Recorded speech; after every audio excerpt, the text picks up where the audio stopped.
The Zephyrian Royal Academy stood like a crystal fortress against the purple sky of Kepler 442b, its translucent walls gleaming with the light of 3 distant suns. Within its halls, young alien nobles moved with practiced grace, their crystalline bodies reflecting the ambient light in patterns that spoke of ancient bloodlines and careful breeding. These were not ordinary children. They were the future rulers of a galactic empire that spanned 17 star systems. Queen Vexandra observed them through the monitoring screens in her private chamber, her 6 arms moving in complex patterns as she reviewed the daily reports. Each gesture carried the weight of millennia of royal protocol, learned behaviors that had been passed down through countless generations of Zephyrian nobility. Her species had evolved beyond the need for vocal communication in most situations, relying instead on bioluminescent displays and subtle chemical releases to convey complex thoughts and emotions. The children below moved through their lessons with mechanical precision. Mathematics flowed through their minds like water. Languages shifted effortlessly on their forked tongues, and tactical simulations played out in their heads with devastating clarity. They were perfect students, perfect future leaders, and perfectly isolated from anything resembling joy or spontaneity. "Your Majesty," came the soft chime of her chief advisor, Lord Thexamel, his tone carrying the usual mixture of respect and barely concealed concern. "The quarterly psychological evaluations have been completed." The Queen's primary arms gestured for him to continue, while her secondary arms continued their work on the holographic displays that showed the Academy's operations in real time. "The results are troubling," Thexamel admitted, his bioluminescent patches flickering with patterns that indicated deep worry. "Trust indices have dropped to historical lows. The children show increased isolation behaviors, decreased cooperation in group exercises, and several instances of what the human psychologists might term emotional shutdown." Queen Vexandra's movements stilled. In Zephyrian culture, trust was not merely a social nicety. It was the foundation upon which their entire civilization had been built. Their species had evolved as hive mind variants, requiring deep interconnection and mutual reliance to survive. The fact that their most precious children, the future of their empire, were losing their ability to trust was more than concerning. It was potentially catastrophic. "Elaborate," she commanded, her voice carrying harmonics that made the crystal walls resonate softly. Young Prince Keyleth refused to participate in yesterday's team-building exercise. Princess Zaraminda has not spoken to her dormitory companions in 6 rotations. The heir apparent, Prince Vexarian, has begun constructing elaborate privacy barriers around his sleeping quarters. Thexamel's report continued with increasing gravity. "Most concerning of all, they have begun to refuse their traditional bonding ceremonies. They will not allow the memory sharing that has connected our royal lines for over 3,000 years." The Queen rose from her throne, all 6 arms now moving in agitation. This was worse than she had feared. Without the ability to trust, without the willingness to form the deep psychic bonds that defined Zephyrian society, these children would be unable to rule effectively. Worse, they might become isolated tyrants, ruling through fear rather than the consensual unity that had made their empire strong. "What do the analysts believe is the cause?" she asked. "The constant security protocols, Your Majesty. The assassination attempts on the Centauri colonies last year have made everyone paranoid. The children are surrounded by guards who trust no one, teachers who are constantly vetted and re-vetted, and an environment where every social interaction is analyzed for potential threats." Thexamel's patterns shifted to display what humans might recognize as frustration. "We have created the safest educational environment in the galaxy, and in doing so, we have taught our children that safety requires eternal suspicion." The Queen moved to the great window that overlooked the Academy grounds. Below, she could see the children during their recreation period. They stood in small groups, but even from this distance, she could observe the defensive postures, the careful spacing, the way they kept their backs to walls, and their eyes on potential escape routes. They had learned their lessons well, too well. And the staff, she inquired. All highly qualified, all thoroughly screened, all maintaining appropriate professional distance, as per Protocol 17 Alpha. Feximal paused. There is one exception, Your Majesty. Explain. The new maintenance worker in Sublevel 7. A human named Marcus Chun. He somehow passed the basic security screening, though his qualifications are minimal. The oversight was discovered only yesterday, but he has been working in the academy for 3 standard months. The Queen's patterns shifted to what humans might interpret as surprise mixed with irritation. A human? In our most secure facility? How is this possible? A bureaucratic error, Your Majesty. His application was processed through the civilian maintenance contractor system rather than the Royal Academy screening protocol. By the time the mistake was discovered, he had already established a routine and had interacted with several of the children. Interacted how? Feximil's hesitation was telling. He appears to have engaged them in non-standard communication patterns. The security recordings show him making unusual facial expressions and producing unexplained vocalizations while performing his duties. Show me. The holographic displays shifted to show security footage from the past week. The Queen watched as a bipedal figure in maintenance coveralls moved through the Academy's lower levels. The human. She could see now that he was indeed human, with the characteristic bilateral symmetry and mobile facial features of a species, was engaged in the mundane task of cleaning the ventilation systems. But something was clearly different about his behavior. As he worked, he would occasionally pause to manipulate his facial muscles in complex ways, sometimes revealing his dental structures, other times contracting the muscles around his optical organs. These expressions were accompanied by rhythmic exhalations of the audio pickups registered as structured sound patterns. "What is he doing?" the Queen asked. According to our xenobiological consultants, these appear to be expressions of what humans call humor. The facial contortions indicate pleasure, and the vocalizations are a form of audible communication that humans use to express amusement. And the children's response? Feximil adjusted the display to focus on a group of young Zephyrians who had been observing the humans' behavior from a nearby corridor. The Queen watched as their bioluminescent patches began to flicker in patterns she had not seen in months. Patterns that indicated curiosity, wonder, and something that looked remarkably like the beginning of trust. "They are intrigued, Your Majesty." Yesterday, Princess Kirillin spent nearly an hour observing his work routine. When he noticed her presence, instead of reporting her to security or maintaining professional distance, as per protocol, he performed an elaborate series of facial expressions while pretending to struggle with a particularly stubborn ventilation grate. The Queen studied the footage more carefully. The human's movements were indeed unusual. He would periodically lose his balance while reaching for tools, recover with exaggerated motions, and then perform those strange facial contractions while making the rhythmic sounds. The children's patterns in response were unmistakably positive. Has he posed any security threat? None whatsoever, Your Majesty. His background check, though incomplete, shows no criminal history, no political affiliations, and no connections to any known hostile organizations. He is, by all accounts, exactly what he claims to be, a maintenance worker with no agenda beyond performing his assigned duties. The Queen continued to watch the recordings, observing the human's interactions with increasing fascination. There was something about his behavior that seemed to bypass all the careful defenses her children had constructed. He was not trying to teach them, not attempting to bond with them according to Zephyrian customs, not following any of the approved protocols for interaction with royal offspring. He was simply being himself, and somehow, that simple authenticity was accomplishing what months of carefully designed trust-building exercises had failed to achieve. "What do you recommend?" she asked her advisor. "Standard protocol would be to remove him immediately and conduct a full security review," Feximil replied.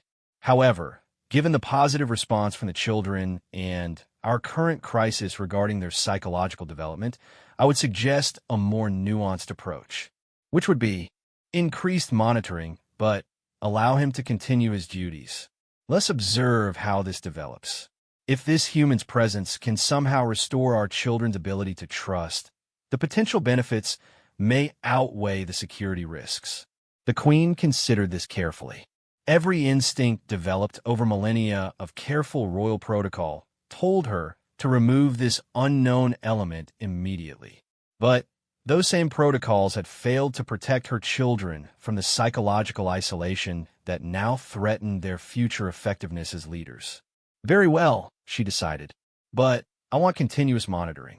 Every interaction recorded, every conversation analyzed, every response documented. And I want to understand exactly what this human is doing that our most skilled educators and psychologists have failed to accomplish. As she spoke, the displays showed the human, Marcus Chun, attempting to reach a high ventilation panel. His ladder was clearly too short for the task, but instead of requesting proper equipment, he began an elaborate routine involving jumping, stretching, and what appeared to be an argument with the inanimate ladder itself. The children watching from the corridor had moved closer, their patterns now showing unmistakable signs of what humans would recognize as amusement. For the first time in months, Queen Vexandra allowed herself to hope that perhaps there might be a solution to the crisis that threatened her children's futures. She just had to trust that this strange human janitor knew what he was doing, even if he clearly had no idea that the fate of an empire's next generation might depend on his ability to make them laugh. Marcus Chun had worked in maintenance for most of his adult life, and he had learned that every building had its own personality. The fancy office towers back on Earth were sleek and demanding, requiring precision and polish. The mining stations out near the asteroid belt were rough and practical, needing quick fixes and creative solutions. But the Zephyrian Royal Academy was something entirely different. It was like working inside a living crystal that hummed with energy and seemed to watch everything he did. He had been surprised when his application was accepted. The pay was excellent, the living quarters were better than anything he had ever experienced, and the work itself was fairly straightforward. Clean the ventilation systems, maintain the atmosphere processors, keep the lighting arrays functioning, and stay out of everyone's way. Simple enough. What nobody had told him was that the building was full of children who looked like living sculptures made of colored glass. The first time he had encountered one of them, he had nearly dropped his toolkit in surprise. The young Zephyrian had been standing in a corridor, perfectly still, watching him work with large, multifaceted eyes that seemed to see everything. Marcus had given her a friendly wave, but she had simply continued staring, her body faintly glowing with patterns of blue and purple light that shifted like aurora across her translucent skin. Hi there, he had said, feeling somewhat foolish. Don't mind me, just checking the air filters. The child had not responded, but the patterns on her skin had changed, cycling through different colors in what he assumed was some form of communication. Since he could not understand it, he had simply returned to his work, occasionally glancing over to see if she was still there. She was, and she remained there for nearly an hour, watching every move he made. Over the following weeks, similar encounters had become routine. The children would appear at random intervals, observing his work with an intensity that was both flattering and slightly unnerving. They never spoke to him, never interfered with his tasks, but they were always watching. Their silent presence had an almost desperate quality, as if they were searching for something they could not name. Marcus had worked around enough kids to recognize unhappiness when he saw it. These alien children might be beautiful and exotic, but they had the same withdrawn postures and careful movements of kids who had learned that the world was not a safe place to trust or explore. It reminded him of his nephew Jake, who had become quiet and guarded after his parents' bitter divorce. So Marcus had started doing what he always did when he encountered sad kids. He tried to make them smile. The problem was that he had no idea if Zephyrians could smile, or if they even understood the concept of humor. But he figured that silliness was probably universal, so he began incorporating small bits of physical comedy into his work routine. It started simple. When a tool was just out of reach, instead of getting a ladder, He would stretch dramatically, making exaggerated grunting sounds as he tried to reach it. When he dropped something, he would chase it around the floor as if it were deliberately trying to escape. When a stubborn bolt refused to turn, he would have animated conversations with it, complete with gestures and facial expressions. The children's responses were subtle at first. The light patterns on their skin would change when he performed these little shows, cycling through colors and configurations that seemed brighter and more complex than their usual displays. Gradually, they began moving closer, no longer content to observe from distant doorways. The breakthrough came during his third week, when he was tasked with cleaning a particularly difficult ventilation grate. The thing was mounted high on the wall, covered in some kind of crystalline growth that had to be carefully scraped away without damaging the delicate filtration mesh beneath. It was precise work that required him to balance on a ladder while using multiple tools. As he worked, he became aware that he had acquired an audience. 3 young Zephyrians had positioned themselves in the corridor below, their faceted eyes tracking his every movement. The pressure of being watched made him nervous, and when he reached for his scraper, he fumbled and dropped it. The tool clattered to the floor, bounced twice, and rolled to a stop directly at the feet of the nearest child. Marcus looked down at the tool, then at the child, then back at the tool. The sensible thing would be to climb down, retrieve the scraper, and continue working. Instead, he found himself staring at the tool with theatrical disappointment. "Well," he said aloud, "I don't suppose you could just throw that back up here?" The child, of course, did not respond. But the light patterns on its skin shifted to what looked like confusion mixed with curiosity. Marcus sighed dramatically. "No? Well, I guess I'll have to come down and get it myself. But first," he turned to address the ventilation grate directly. "I want you to know that this is entirely your fault. If you weren't so stubborn, I wouldn't have needed the scraper in the first place." He paused, as if listening to a response from the inanimate grate. Then he nodded seriously. "What do you mean it's not your fault? You're the one who let all this crystal stuff grow all over you. When's the last time you had a proper cleaning?" "I'm guessing never." Another pause, another nod. "Oh, so now you're blaming the maintenance schedule? That's convenient. Next you'll be telling me it's my fault for not bringing the right tools." The children below had moved closer, their light patterns now cycling rapidly through configurations Marcus was beginning to recognize as intense interest. Fine, fine," Marcus continued, gesturing dismissively at the grate. "We'll discuss this when I get back. But don't think this conversation is over." He climbed down the ladder with exaggerated care, retrieved his scraper, and climbed back up. When he resumed work, he kept up a running commentary directed at the grate. "There, see how nice you look when you're clean? Was that so difficult?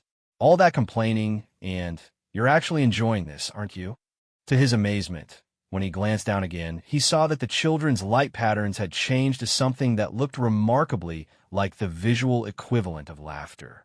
More importantly, they had moved even closer, and one of them had actually sat down, as if settling in to watch the show. From that point forward, Marcus made sure that every maintenance task included some element of performance. He developed ongoing conversations with stubborn equipment, elaborate pantomime struggles with uncooperative components, and a series of increasingly ridiculous solutions to simple problems. The children responded by becoming regular attendees to what Marcus privately thought of as his accidental theater. They would appear whenever he was working in the main corridors, sometimes in groups of 5 or 6, positioned to get the best view of his latest routine. More significantly, Marcus began to notice changes in their behavior toward each other. The rigid formality that had characterized their movements began to soften slightly.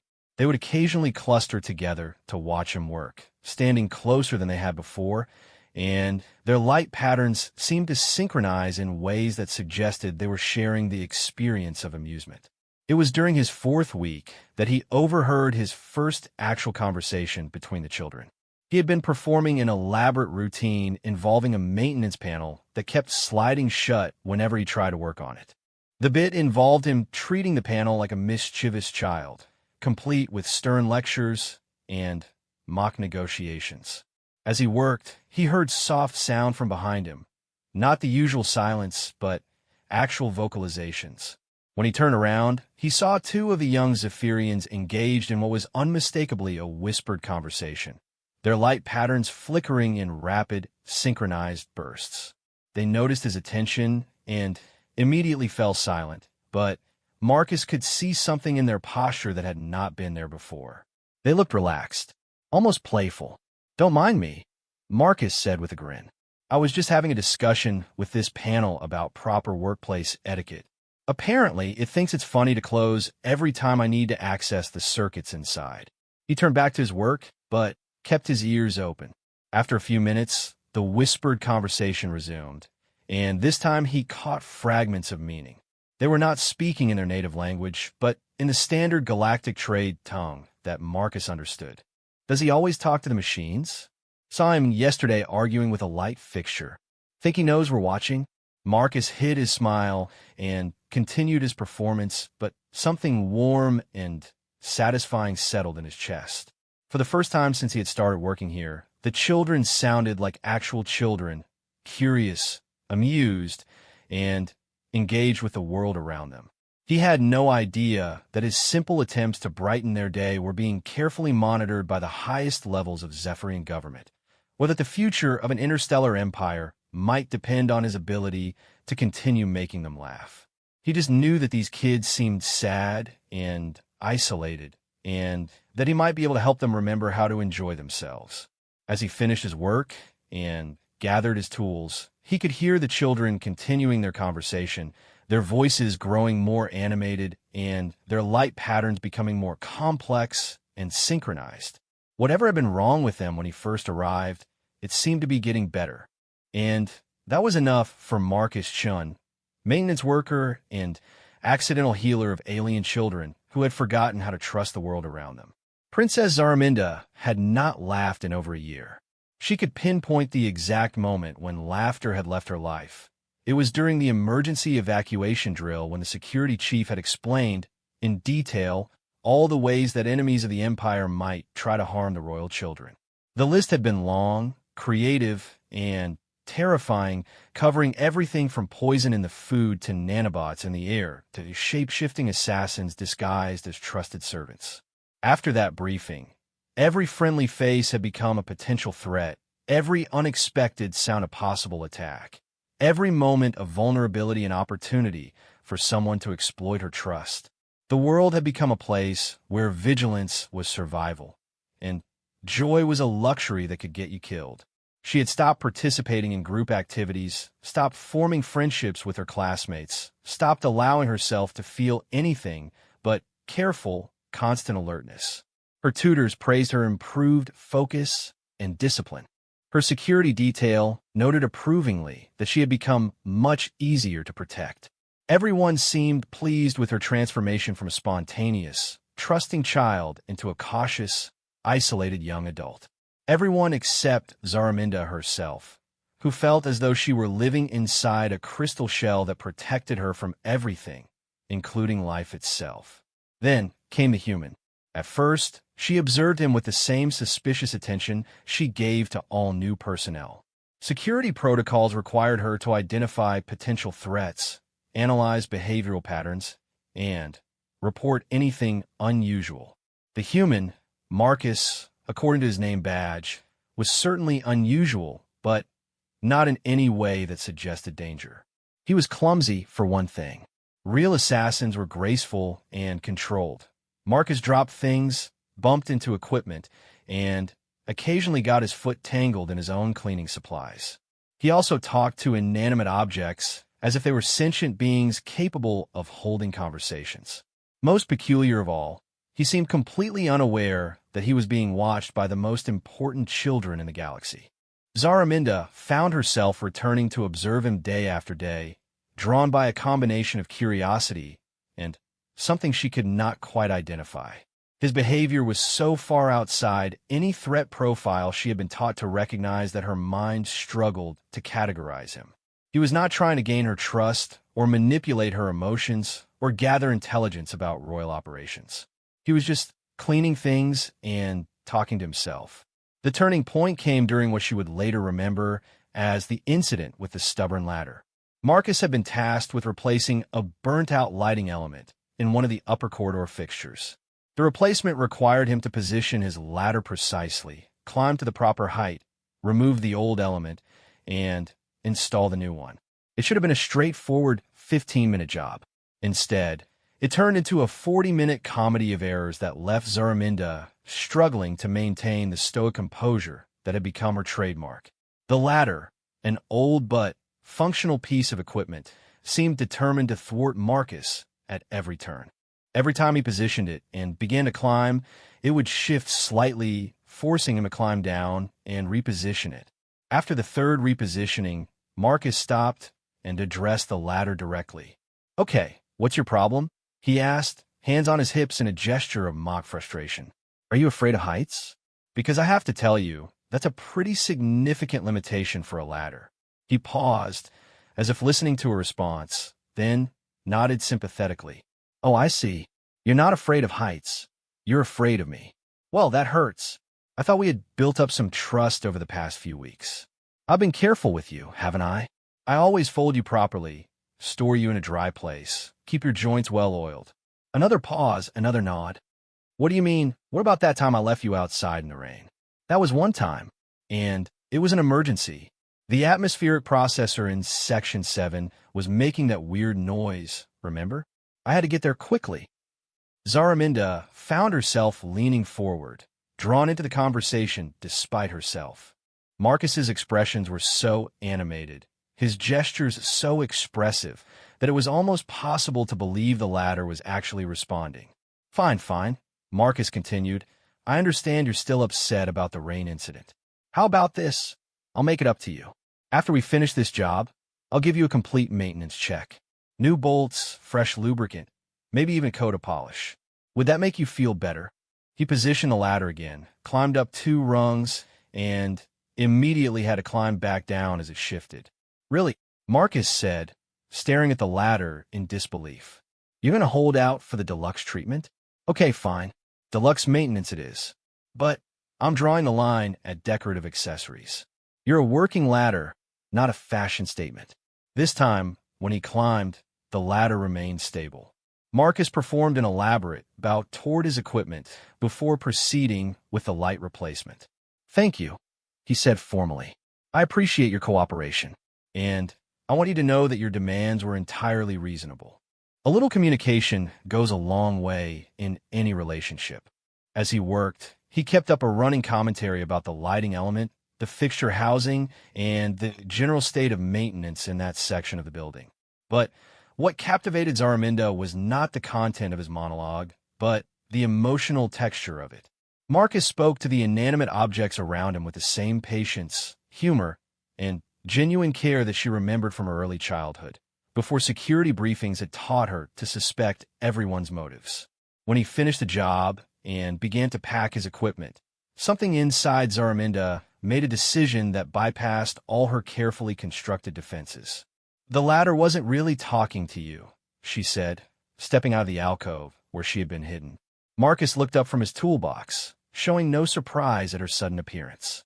Instead, he smiled, a simple, genuine expression that reached his eyes and transformed his entire face. "No," he agreed cheerfully, "but it was definitely being uncooperative. Sometimes when something's giving you trouble, it helps to treat it like it has feelings. Makes you more patient, and patience usually solves the problem." "That's not logical," Zaraminda pointed out. "Machines don't have emotions." "Maybe not," Marcus said, securing the last of his tools. "But I do. And when I'm frustrated or impatient, I don't do my best work. So if pretending the ladder has feelings helps me stay calm and focused, then it's serving a practical purpose." Zaraminda considered this. In all her education about leadership, strategy, and statecraft, no one had ever suggested that acknowledging emotions, even imaginary ones, could be a useful tool for problem-solving. "Why did you choose maintenance work?" she asked, surprising herself with the question. Marcus straightened up, considering her question seriously. "I like fixing things," he said finally. "There's something satisfying about taking something that's broken and making it work again. Plus, maintenance work lets you see how everything connects. In a building like this, every system depends on every other system. Change one thing, and you affect everything else. That sounds like systems theory, Zaraminda said. We study that in our strategic planning courses. Probably the same principles, Marcus agreed. Though I bet your version is more complicated than mine. I just try to keep the air clean, the lights working, and the temperature comfortable. Simple goals. Simple goals, Zaraminda repeated, as if tasting the words. In her world, nothing was simple. Every decision was analyzed for political implications, security ramifications, and strategic consequences. Every relationship was evaluated for potential risks and benefits. Every emotion was examined for signs of weakness or manipulation. What about you? Marcus asked, beginning to move his ladder toward the next lighting fixture that needed attention. What do you like to do when you're not studying? The question caught Zaraminda off guard. When was the last time someone had asked her about her preferences rather than her duties? When was the last time anyone had seemed interested in what she enjoyed rather than what she could accomplish? She began, then stopped. The honest answer was that she could not remember the last time she had done something simply because she enjoyed it. Everything in her life served a purpose, fulfilled a requirement, or advanced a goal. I used to like music, she said finally, the admission feeling dangerous and vulnerable. Before the security protocols were upgraded, I had a collection of recordings from different worlds. But listening to music requires focus, and focused attention creates opportunities for her. She stopped, realizing that she was reciting security briefings again. Marcus had paused in his work and was looking at her with an expression she could not quite identify. It was not pity exactly, but something gentler and more understanding. You know, he said quietly, sometimes the best security is being so genuinely happy that no one wants to hurt you. Happy people make others happy. And happy people don't make very good targets because attacking them makes the attacker look like a monster. That's not how security works, Zaraminda said automatically. Maybe not in your world, Marcus agreed. But in mine, the happiest people are usually the safest ones. They're surrounded by friends who want to protect them. They notice beautiful things instead of just threats. And they have something worth living for that's bigger than just staying alive. He resumed positioning his ladder, but his words hung in the air between them. Zaraminda found herself thinking about what he had said, comparing it to everything she had been taught about safety and survival. His approach seemed naive, almost childish, and yet she could not remember the last time she had felt truly safe. All the security measures, all the protocols, all the careful distance she maintained from everyone around her, none of it had made her feel secure. It had only made her feel alone. What kind of music did you like? Marcus asked casually as he climbed his ladder. The question was so unexpected, so normal, that Zaraminda answered without thinking. Harmonic resonance pieces from the crystalline nebula systems, she said. The frequencies interact with our natural bioluminescence patterns. When I listened, my skin would light up in synchronized patterns, and it felt like being part of something larger than myself. That sounds beautiful, Marcus said, and she could tell that he meant it. Do you miss it? Every day, Zaraminda admitted, and realized as she said it that this was the first completely honest thing she had said to another person in over a year. Queen Vexandra stood in her private chamber, watching the security feeds with an expression that would have been unreadable to human observers, but conveyed profound shock to anyone familiar with Zephyrian emotional displays.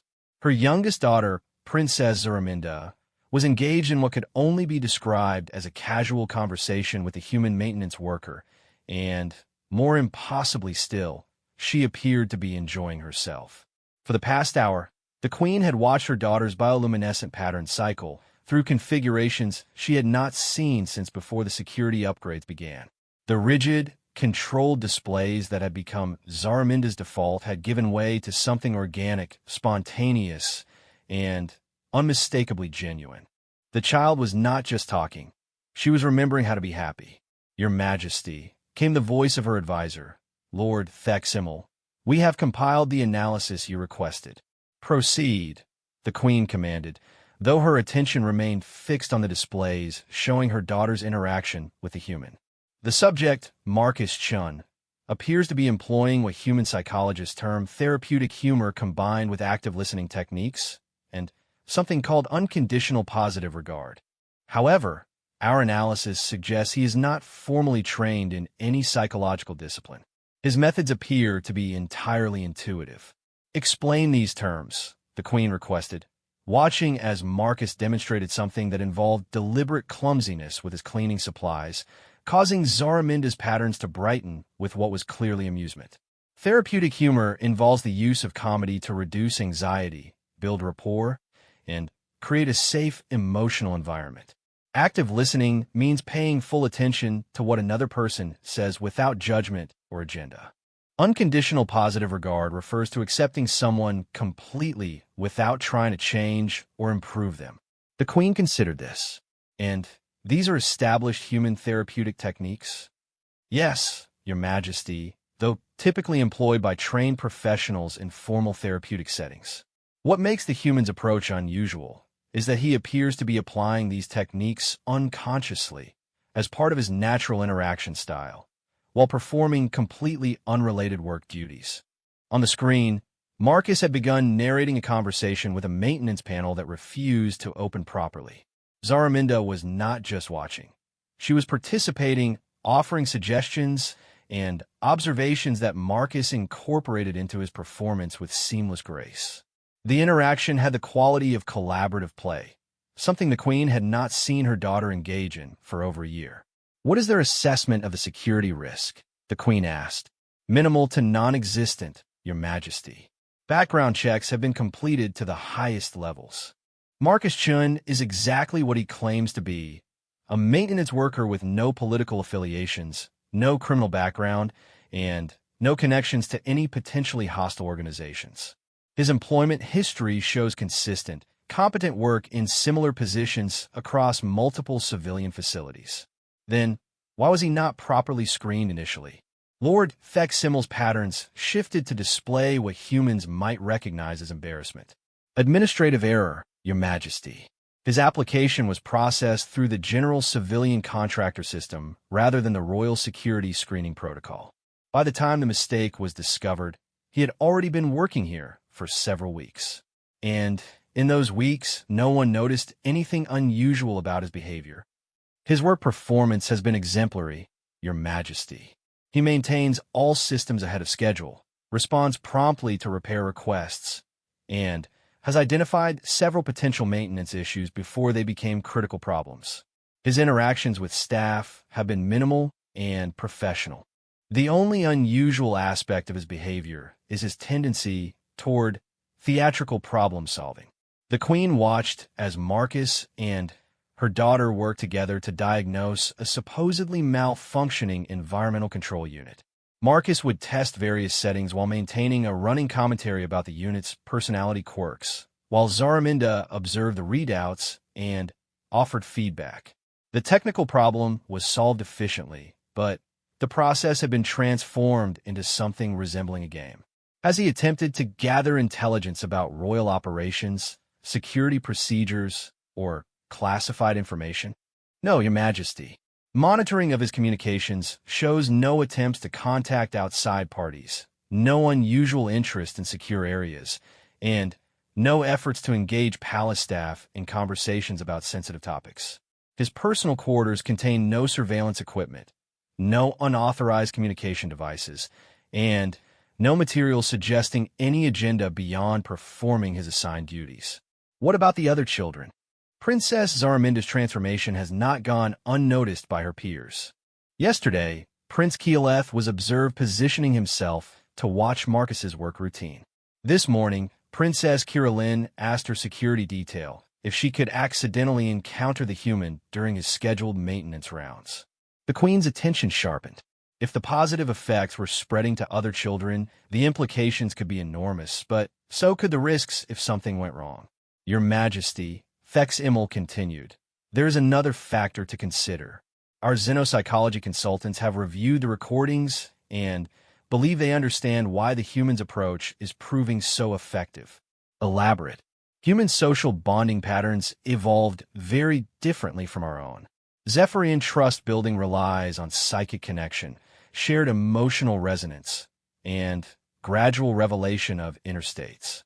Human bonding, by contrast, often begins with what they call low-stakes vulnerability, small acts of foolishness, admissions of imperfection, or demonstrations of harmless incompetence.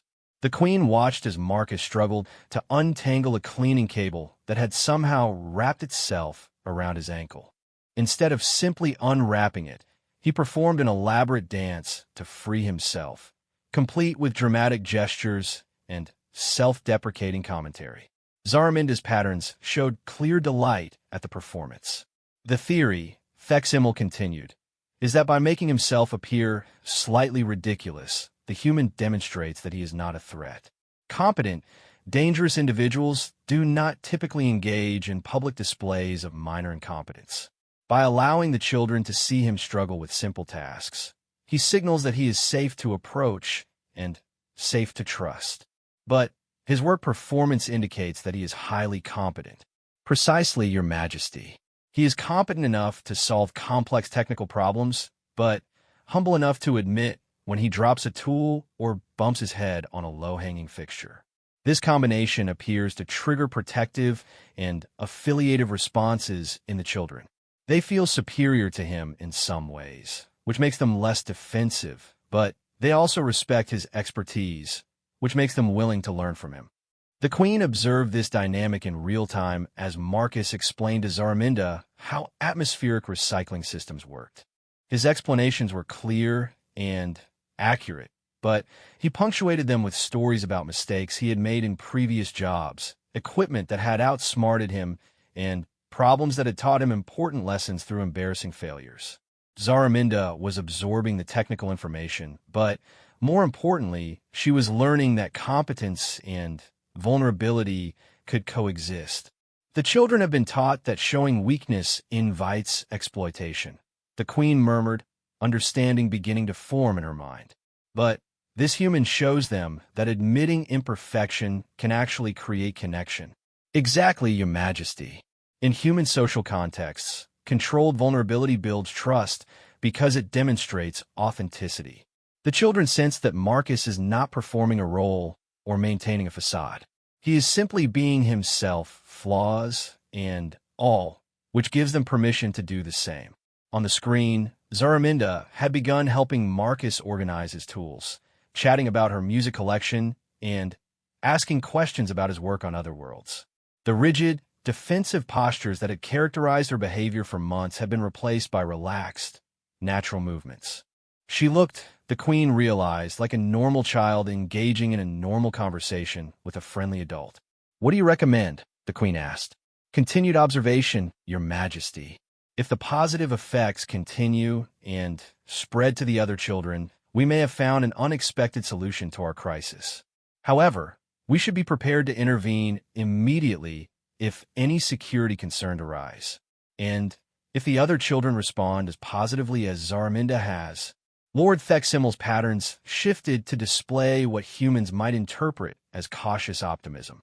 Then, we may be witnessing the restoration of our children's ability to trust, not through sophisticated psychological interventions or advanced therapeutic techniques, but through the simple human gift of helping others remember how to laugh at themselves. The Queen continued watching as her daughter and the human maintenance worker finished their task and began walking together toward the next item on Marcus's work schedule. Zaraminda was asking questions about different worlds Marcus had visited, her patterns bright with curiosity and engagement. For the first time in over a year, she looked like the happy, trusting child she had been before security concerns had transformed her into a guarded, suspicious young adult. Schedule a meeting with the human, the Queen decided. I want to speak with him directly. Your Majesty, security protocols strongly advise against direct contact between royal family members and unvetted personnel. Then, vet him properly, the Queen commanded. Complete background investigation, psychological evaluation, the full security review. But do it quickly. If this human can restore my children's ability to trust, then he may be the most valuable person in my empire." As she spoke, Zaraminda's laughter, actual audible laughter, drifted through the communication system. The queen had not heard that sound in so long that for a moment she did not recognize it. When she did, her own patterns brightened with something that had been absent from the royal chambers for far too long: hope. Marcus had been working at the academy for 6 weeks when he received the most unusual maintenance request of his career. Instead of a broken air filter or malfunctioning light fixture, he was asked to report to the Queen's private chambers to discuss optimization of maintenance protocols in areas with high priority occupancy. He had never met royalty before, alien or otherwise. His mental image of a galactic queen involved someone intimidating and formal, surrounded by guards and ceremonial protocols that would make it clear he was completely out of his league. So when he was escorted through the palace corridors by a single advisor who seemed more nervous than threatening, Marcus began to suspect this was not going to be a typical royal audience. The queen's private chamber was smaller and more comfortable than he had expected, with soft lighting and furnishings that seemed designed for actual living rather than ceremonial display. Queen Vexander herself was certainly impressive, taller than her children, with more complex light patterns and an aura of authority that was impossible to miss. But she was also clearly a mother who was worried about her children. "Marcus Chun," she said, and her voice carried harmonics that made the crystal walls resonate softly. "Please be seated." Marcus settled into the chair that had been provided for him, noting that it was human-sized and positioned to allow comfortable conversation rather than formal presentation. Someone had put thought into making this meeting feel less intimidating than it could have been. "Your Majesty," he began, "if this is about proper protocols, I want you to know that I'm still learning the customs here. If I've done anything inappropriate—" "You have done nothing inappropriate," the Queen interrupted gently.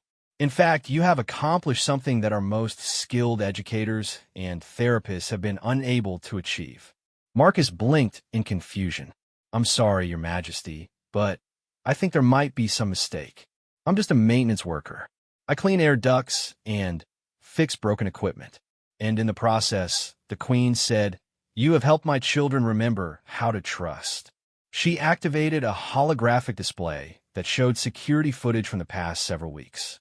Marcus watched himself going through his daily routines, but now he could see what he had been missing. The children observing him, their light patterns changing in response to his actions, their gradual movement from distant observation to active engagement. "They watch you," the Queen explained, "because you are safe. Not because you are harmless, but because you are authentically yourself. You do not perform a role or maintain a facade. When you struggle with a task, you admit it. When you make a mistake, you acknowledge it. When something frustrates you, you express that frustration honestly."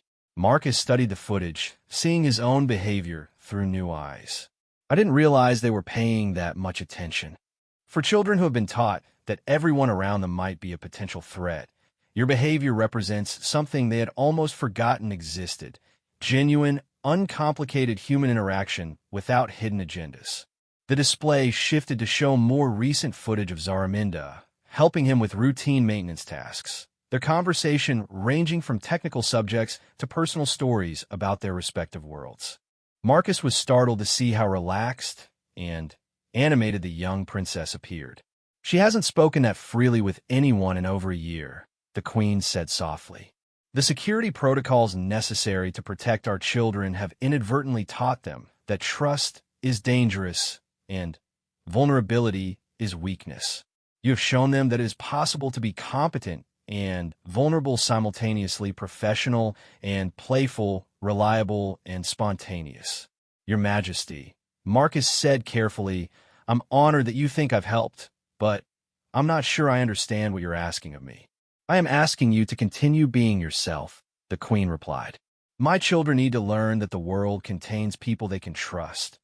Not because those people are perfect or because they have passed security screenings, but because they are genuine, caring individuals who treat others with kindness and respect. But surely there are many people in my empire who are skilled, loyal, and trustworthy," the Queen agreed. "But There are very few who can make my children laugh while teaching them that competence does not require perfection, that authority does not demand distance, and that strength can coexist with gentleness. Marcus looked at the footage again, watching Zaraminda's light patterns cycle through configurations he was beginning to recognize as happiness and engagement. "What happened to them?" he asked quietly. "Why are they so afraid?" The Queen's own patterns shifted to display something that looked like regret mixed with protective determination. The universe contains genuine threats to the safety of royal children. Assassination attempts, kidnapping plots, political schemes that would use them as pawns. The security measures we implemented were necessary and effective, but they had unintended consequences. They learned to see everyone as a potential enemy. Precisely.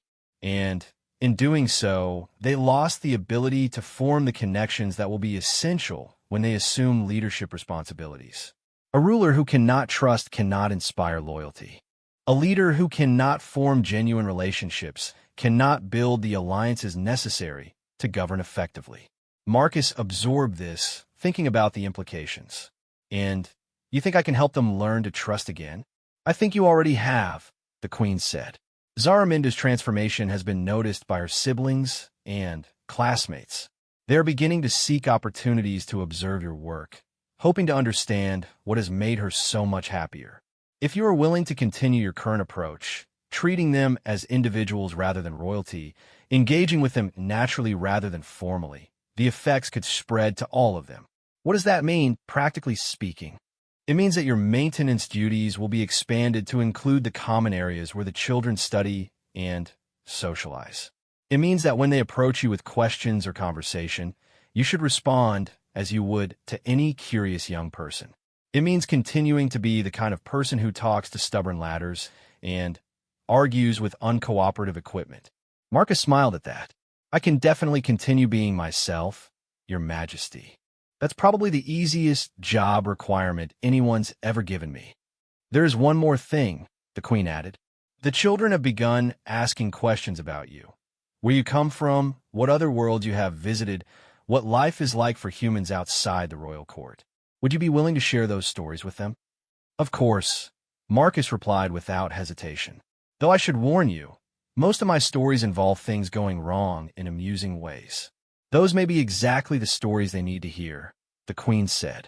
"They have been surrounded by perfection and competence for so long that they have forgotten that mistakes can be learning experiences rather than disasters." Over the following weeks, Marcus found his role at the Academy subtly but significantly expanded.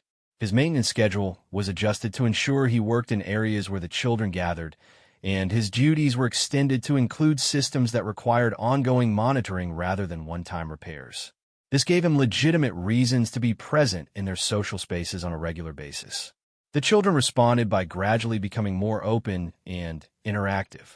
Prince Keyleth began asking technical questions about the equipment Marcus maintained, leading to impromptu lessons in engineering and problem-solving. Princess Kiralyn started bringing him small mechanical puzzles that needed repair, using them as conversation starters. Even the older children, who had initially maintained careful distance, began to show interest in his work and his stories. Most importantly, they began to interact with each other differently. The rigid formality that had characterized their relationships started to give way to something more natural and spontaneous. They would collaborate on projects, share jokes, and engage in the kind of casual social bonding that had been absent from their lives for too long.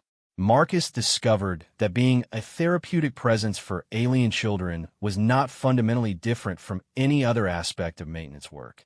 You identified what was broken, figured out what was needed to fix it, and then applied consistent, patient effort until the problem was resolved. The children had not been broken, exactly, but their ability to trust had been damaged by well-intentioned, but misguided efforts to keep them safe. What they needed was not sophisticated therapeutic intervention, but simple, authentic human connection. Someone who would treat them as individuals rather than symbols, who would laugh with them rather than at them, and who would demonstrate through daily example that the world contained people worthy of trust. By the end of his third month at the academy, Marcus had become something unprecedented in Zephyrian royal history, a commoner who had earned the genuine affection and trust of an entire generation of future leaders. He had accomplished this not through grand gestures or dramatic interventions, but through the simple human act of showing up consistently, being authentically himself, and treating everyone he met with basic dignity and kindness. Years later, when these children became the leaders of a galactic empire known for its compassion, wisdom, and ability to build bridges between different species and cultures, historians would trace the transformation back to a single human janitor who had taught them that trust was not a weakness to be overcome, but a strength to be cultivated. But Marcus never learned about his long-term impact on galactic politics. He only knew that he had helped some lonely kids remember how to laugh, and that was more than enough for a simple maintenance worker who had discovered that fixing broken hearts was not so different from fixing broken equipment. It just required the right tools, a patient approach, and the willingness to keep trying until everything worked the way it was supposed to.